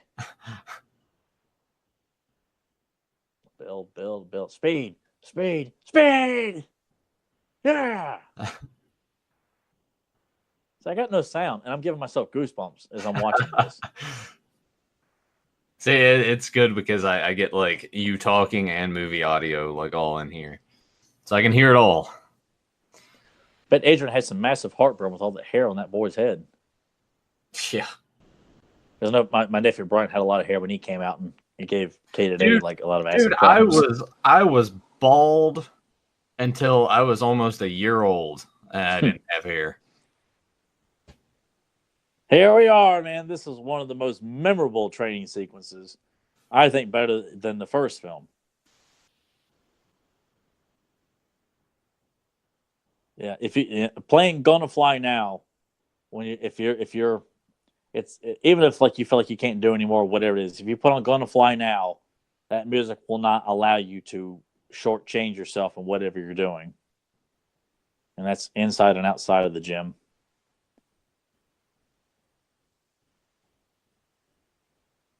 If people ask, did you ever go work out, Tyler? Well, yeah, it was just like Rocky running through Philly. People are like, hey, wait, go, Tyler, you gonna get it today? And this happens a lot too. I have like kids run behind me when I'm at the gym a lot too. Yeah, sure. Happens all the time. Yeah. Okay. I did run a 6-minute mile yesterday, and I had a lot of kids joining in behind me, screaming and yelling my name. It was awesome. Yeah. Do you actually still do that? You go actually run? Yeah, I run every workout. Like what? I did run a 6-minute mile yesterday for the first time in my life. I used to be able to. I think my fastest mile time is 5 minutes, 42 seconds. But that was back when I was running track. See, mine was 5:96 yesterday, and I couldn't replicate it today. And I actually was just trying. Yes, I didn't do it intentionally. I just did it. Today I tried to do it, and I was like, I just gassed myself out. So, like, where do you run? Is it... there's an indoor track at the weight club on the top level, and you just run. 9 laps is a mile. All right. So I make sure to get in cardio every workout. If I don't have enough time to do like a comfortable, undisturbed run, I'll just walk a few laps and make sure I run hard the next day. But cardio is done. And that's the cool part about this scene right here. Those were all extras, no CG or anything. Yeah. They had to get all those people to do that. And even though this is all acting and you know what's going on, but this has got to be so exciting for Stallone to run these steps, jump up, and all you're hearing when he's doing it is just the kids screaming. But you put this in with the music, how powerful this visual is with all these local kids in Philly. They want to see him win so bad. Yeah, well, when you drove up for that wedding, if it wouldn't have taken too much time out of the trip, I was gonna make the detour, do the steps, find the statue, and take pictures with it, and send it to you, and piss you off and make you jealous. That's on my bucket list. One day of walking through the streets of Philly. And of course, I know they would probably see it every day. Some guy running up those steps. Well, yeah, it's like a tourist thing. Like you got to run up the steps. Rocky being the little spoon. I always enjoyed being the little spoon. It's okay as a man to be like, you know what? If the woman wants to hold me and cuddle me, it's good feels. Well, yeah, and then you have to worry about getting hair in your face and choking the night. Yeah, and your arm falling asleep. And... Yeah, because it never guarantees. You got to lock that bottom left arm underneath her to wrap around, and you're like, okay, I know it's great for her, but I got to move my arm, damn it. Yeah, it's good for a while, and then your arm just starts to go to sleep. And then reality breaks in, like, okay, I'm sorry to kill the intimacy here, but I can't sleep like this. Yeah. A woman can always sleep like that, but I cannot. Yeah. I have to be able to turn around and wrap myself up.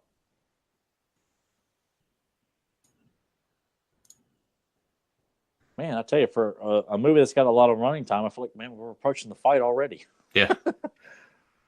And it's funny, too, that, like, the spectrum's filling up, and he's like, well, I got to go. And it's like 10 minutes away. So it's cool that he just gets to hang out at his house and then go fight. But he's also thinking about, like, the kid. Like, it's still, like, the fight to him is like kind of I forgot I got to go. But he's also going by to see Father Carmine to get a prayer before he goes. So it's just, it's not that, like, Apollo probably got there like 2 hours before. Kind of sucks that all these people know where he lives, though. Yep.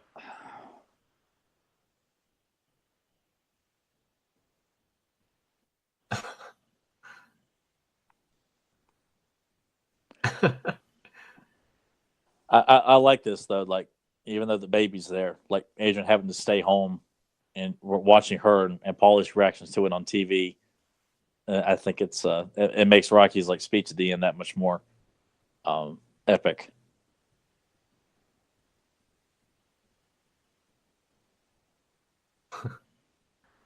It's like it runs people over. Sorry. Yeah, with his bad eye. It's like Toxic Avenger. Crushes some kid's head.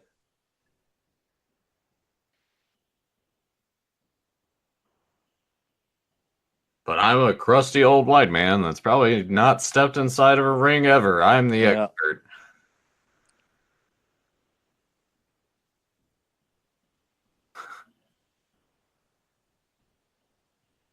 And Father, come on.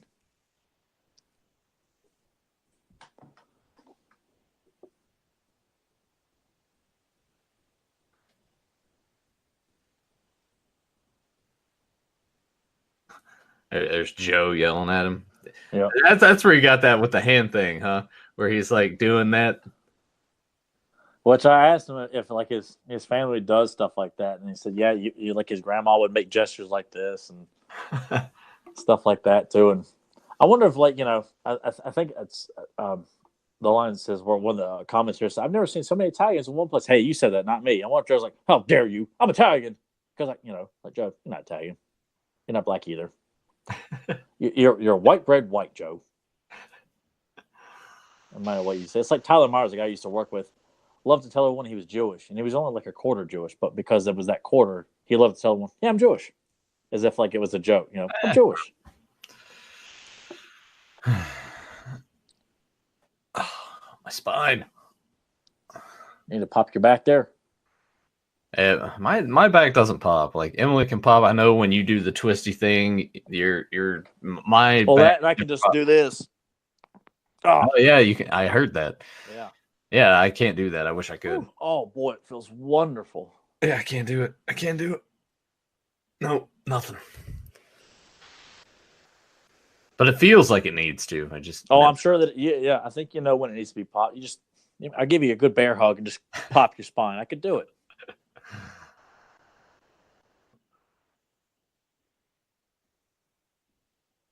I like the contrast here.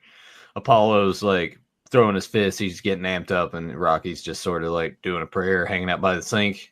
Yeah. And just wanted to know he can get through this and his family's going to be all right. It's like they're both their motivations. Rocky's doing this for the to money to make a better life for his family, and Apollo's doing it to prove a point. Like, great contrast between these fighters here. Excuse me.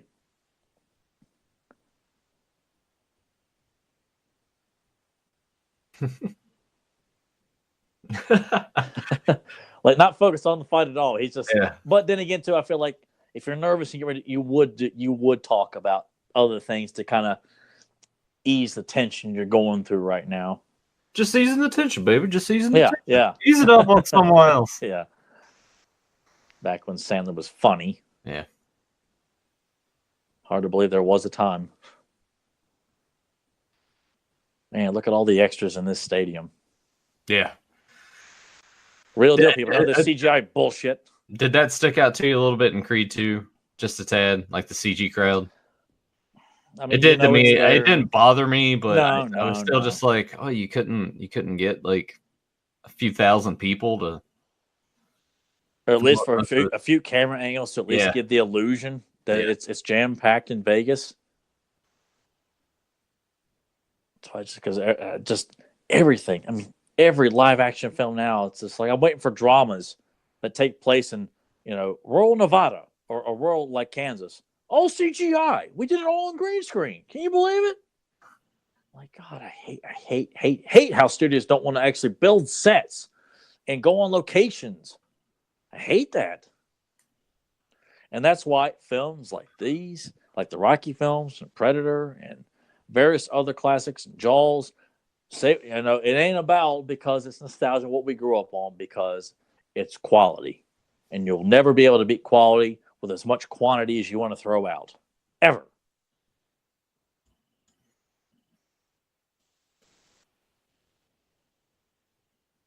It is kind of funny that we're in the last 20 minutes of this film and we're just now getting to the fight. It's cool that you had all that build up to this. It's not like they just blew their load on it.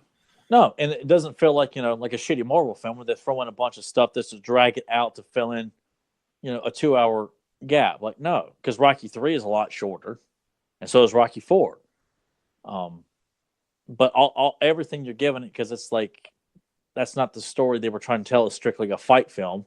It's a continuation of the character and what they would go through, and the fight is culminating in both their struggles.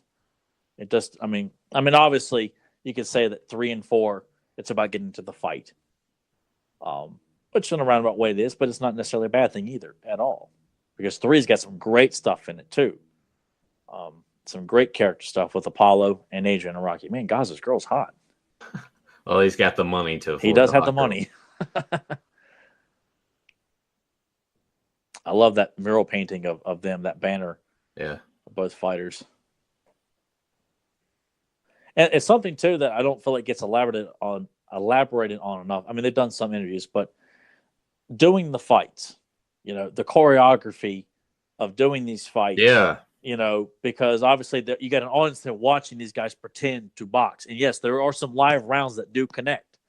But just training to do the fight alone, let alone bring the charm and the excitement and the sadness and the emotional roller coaster these characters go through in this fight that looks, man, Carl was a badass. Carl really should have been a much more of a leading man in films, period. Yeah. I feel like all we got was just his supporting roles in Predator and this, and then he did Action Jackson, and that was he did some other like action film too, which I know that I can see the VHS cover in my head. It's got him and some pretty girl on the cover. He's holding a gun.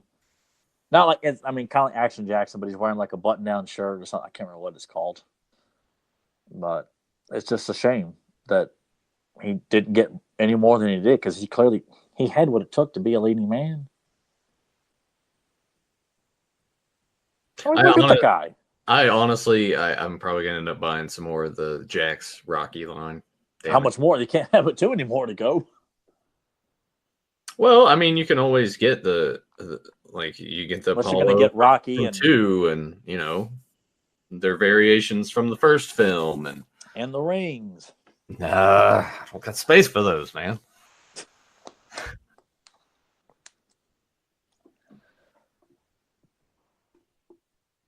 And for Stallone to setting up all the camera angles of where he wants he's in there doing all this. It's a lot of responsibility.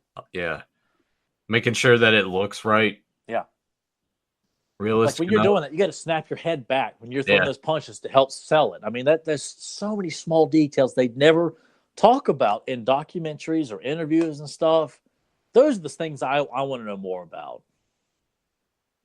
If we Yeah. had more, Shit talking. yeah. Is that all you got? Man, look at Carl's like length when he throws his right. I mean, it's just like he's got so much extension. Man,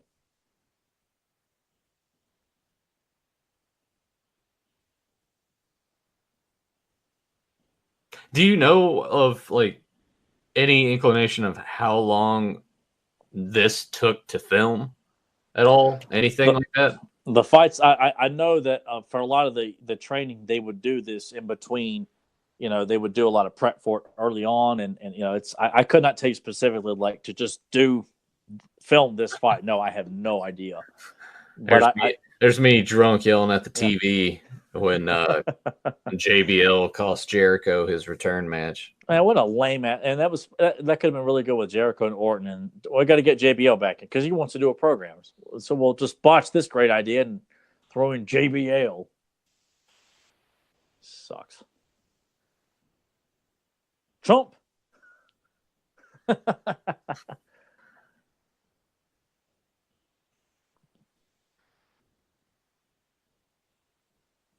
Isn't it cool though how they bond and become friends? I love that, and you buy that too, and it's like after this, like you know, it really humbles Apollo even more so because he actually lost, and this is something he wanted. He chose to fight this guy again, and he lost barely, but he lost, and now Rock takes it on. And it's like he sympathizes with Rocky's fall in the third fight, and I just love that's one of the best scenes is when he comes to Mixed Gym and confronts Rocky about, look, I can help you get the title back. Like I love that scene. Another magical scene.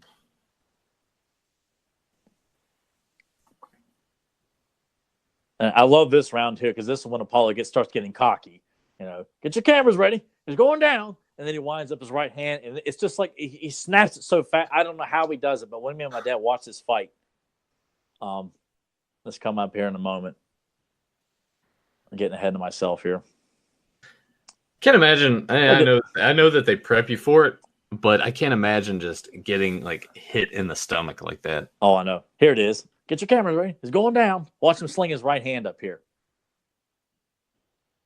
Whoa. Man, God, it's awesome. So cool.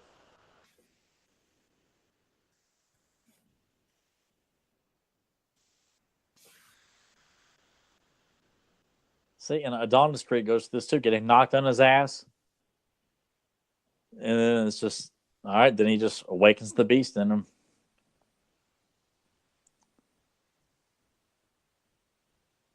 The body, the body, the body. I told you. I told you.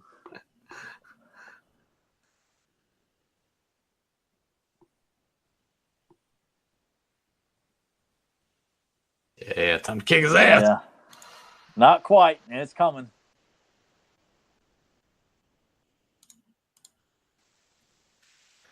And then but really, this throws him right back into the corner there. Oh man, they like, oh god, like it's all on, that dude. spit coming out. Yeah, selling it.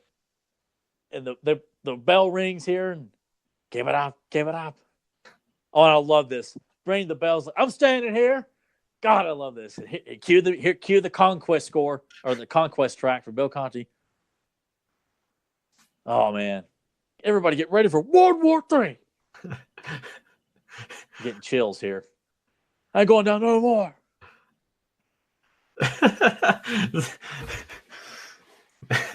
Yeah. When we get around to doing the Predator commentary, we're not going to watch the movie. Tyler's just going to lose my shit. And he's just going to do the whole thing from memory.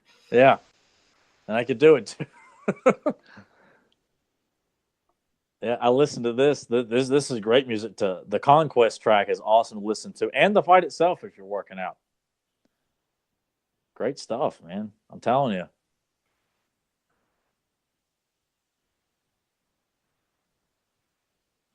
And of course, too, when I watch this, like Dad will look at the wounds and things like that and say, look, if it's that bad, they stop the fight here. But then again, too, I will say, maybe not for everything, Dad, but I also feel like, Dad, shut up. They'll take me out of this movie, Dad. Yeah. It's like, you didn't play Vegas. I don't want to hear it.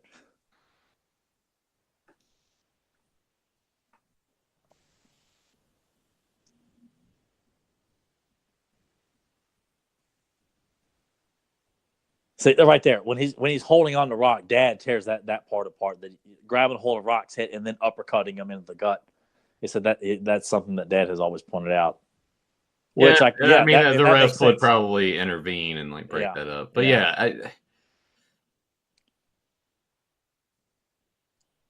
they did a fantastic job throughout this entire series of making the fights look real. Like, even still with Creed and Creed 2, it still looks good. Yeah. Still looks good. Amazing choreography. Dun,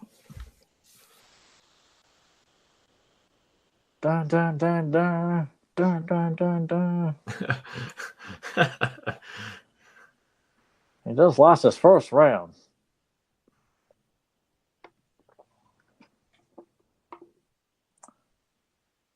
Go for it, Rock.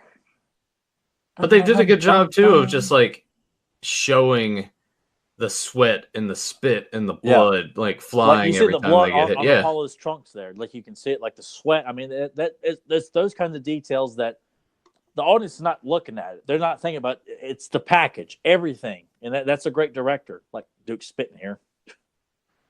But just selling all these minor details, the Q-tips in all the trainers' mouths, the blood on the Q-tips, the various variations of different cuts and all this stuff. I mean, it's authenticity. That's what it's what takes me out of a period film. If you're going to do a film in the 80s, it needs to look like the 80s.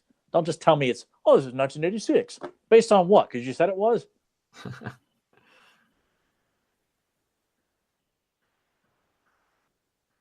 I don't know. There is part of me that wouldn't mind doing this and just punching the fuck out of somebody for 12 rounds, 15 rounds, whatever. Don't let him breathe. Get him.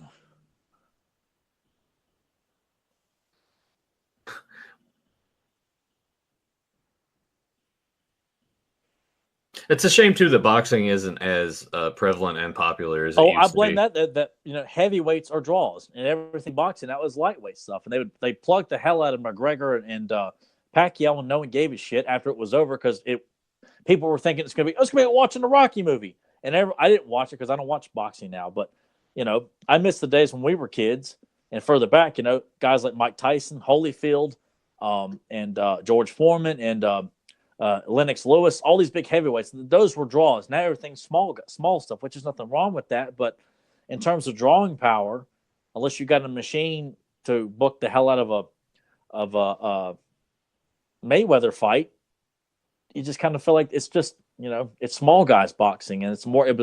Mike Tyson was just such a juggernaut when it comes to boxing because he's such a big guy. Yeah, heavyweights are where it's at, and it's just not. They're not out there, or at least not as prevalent right now. I'm sure they're out there. Just the heavyweight division needs to grow, and maybe I'm sure there's a lot of factors behind that. But also boxing too. It's you watch a Rocky film. Boxing matches don't look as well. Oh yeah. They're slower. They're not. It's like watching soccer, almost. It's movies make everything a little bit more entertaining. I guess everyone sort of moved on to UFC in terms of that. Yeah, but it's no better. Yeah, I'm glad the popularity of that is dwindled. Oh, me too. I got sick and tired of everyone wearing a UFC shirt and they start shadowboxing. I'm the UFC man. Like, no, you're not. You suck. God, I was so sick and tired of that fad. It's definitely died down a lot. Thank God. And I blame that on the fans because some of the fans were actually just a bunch of morons. Yeah. I love this. No, snap. Here he comes. Yeah, I'm curious after watching this, like, how much more excitement you're going to get for like getting Rocky merchandise. Yeah. Well, just watch after Creed 2 came out on digital. Nathan watched it. He just kind of went crazy for Rocky stuff. Yeah.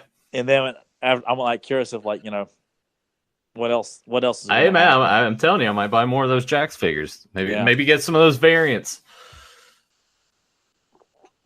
Because they do have versions of Rocky where like he's beat up with like blood on his shorts. Those would be cool to have. Yep. I don't know. We'll see. We'll see where it takes me. I love the selling here of both of them. See the smoke in the arena. All those cigars, man. Yeah.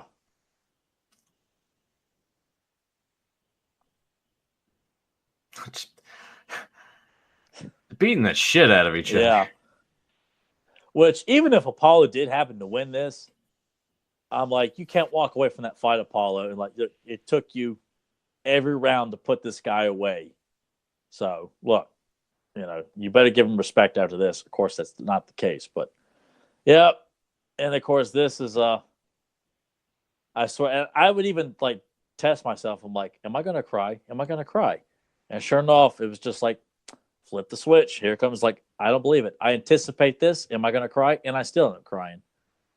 when the music's it's building. 1, 2, people are screaming, get up.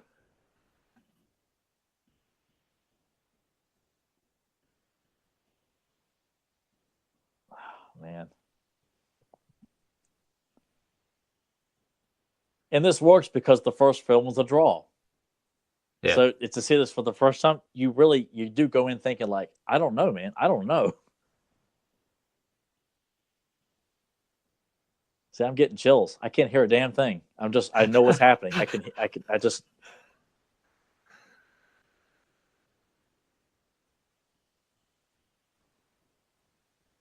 Oh.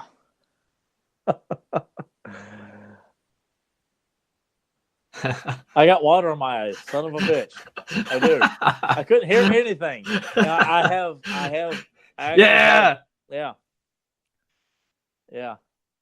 Because I can hear the music and the everything, like just from memory. It's a first for the show, ladies and gentlemen. Yeah.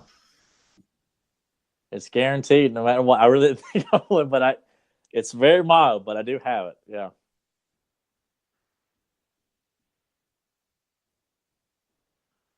God. I'm just being quiet so we can concentrate on Tyler if he's gonna if we can see the tears. This hammers it home when it says, I just want to say something to my wife who's home. It said, thanks Apollo for fighting me all this.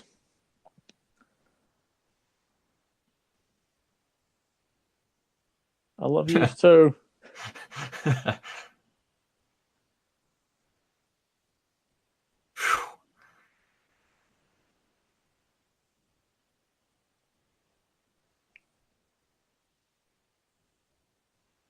What about when you married Adrian? All right, Tyler, say something so we can see your tears. Yeah, they're here. They're here. Yeah, they're here. I told you, it's a powerful film every time. Some people love to exaggerate on stuff. Like, no, I ain't exaggerating, dude. So, and that, people, is why Rocky 2 is the best Rocky film, in my opinion, at least. I like the credit shot here with that drawing. Yeah. That sketch. Yeah. That make a great tank top.